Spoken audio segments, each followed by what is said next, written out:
नमस्कार। आज हम एक कहानी की रूपरेखा देख रहे हैं जिसका नाम है गुप्त किताब। हाँ। देखने में तो ये रहस्य, रोमांच और कल्पना का मतलब एक बढ़िया मिक्स लग रहा है। बिल्कुल। सोर्स सिर्फ एक कहानी का सारांश है, तो चलिए देखते हैं इसमें क्या छुपा है। हाँ, रूपरेखा में फैंटेसी वाले जाने पहचाने तत्व तो दिख रहे हैं। कोई जादुई चीज है, एक यंग हीरो है, कोई खोज है। सही। देखना ये है कि कहानी इनको कैसे इस्तेमाल करती है। तो कहानी शुरू होती है 14 साल की अनाया से। उसे लाइब्रेरी में मिलती है एक पुरानी मतलब बिना नाम की किताब, कहीं दीवार के पीछे छिपी हुई। अच्छा। और पन्ने एकदम खाली, बस पहले पन्ने पर एक सुनहरा सा अजीब सा निशान बना है।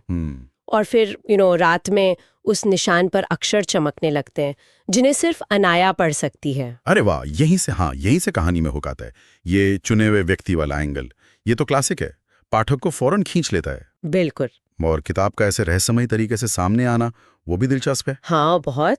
और मजे की बात यह है कि किताब में जो कहानी है वो भी अनाया जैसी ही दिखने वाली एक लड़की की है, कोई खजाने की तलाश में। अच्छा, तो एक तरह का आईना। हाँ, कुछ वैसा ही। लेकिन सबसे अजीब बात तब होती है जब अनाया उसे पढ़ना शुरू करती है। उसके आसपास अजीब चीजें होने लगती हैं। जैसे जानवर अजीब बर्ताव करने लगते हैं, परछाइयां हिलती हुई दिखती हैं।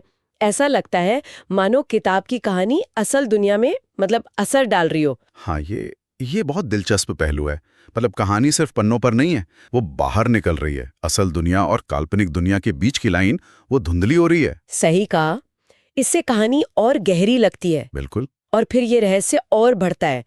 किताब धीरे धीरे एक नक्शा दिखाती है, फिर एक पहेली और अंत में एक चाबी। क्या बात है, पूरी पहेली की तरह खुल रही है किताब। हाँ, तो अनाया अपने दोस्त रवि के साथ इन सुरागों के पीछे जाती है और पहुंचते हैं गांव के नीचे पुरानी सुरंगों में।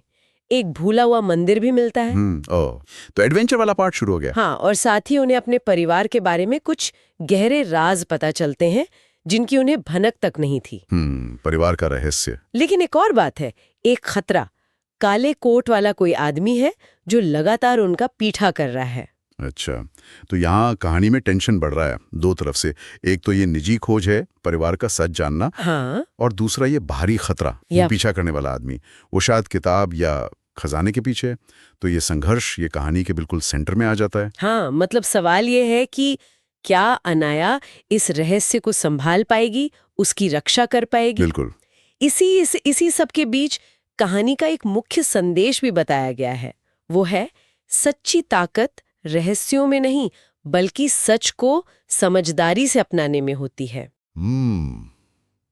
ये संदेश ये थोड़ा सोचने पर मजबूर करता है ना? कैसे? मतलब एक तरफ तो पूरी कहानी ही रहस्यों पर, छिपे हुए ज्ञान पर एक गुप्त किताब पर टिकी है। सही। और सच जानना खतरनाक भी दिखाया जा रहा है। वो पीछा करने वाला आदमी एक खतरा है। हाँ, ये तो है। तो फिर ये संदेश कैसे फिट होता है कि ताकत सच को अपनाने में है?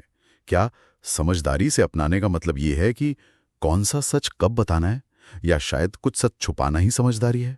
ये विरोधाभास ये कहानी का काफी मजबूत पॉइंट हो सकता है। हाँ, ये एक अच्छा सवाल है। मतलब समझदारी का क्या मतलब है इस कॉन्टेक्स्ट में? खैर, तो अगर हम संक्षेप में देखें, एक जादुई किताब है, एक हीरोइन है जो एक बड़ी खोज पर निकल पड़ी है अनजाने में, गांव के नीचे छुपी दुनिया, एक दुश्मन और परिवार के राज, काफी कुछ है। हाँ, बहुत सारे तत्व हैं।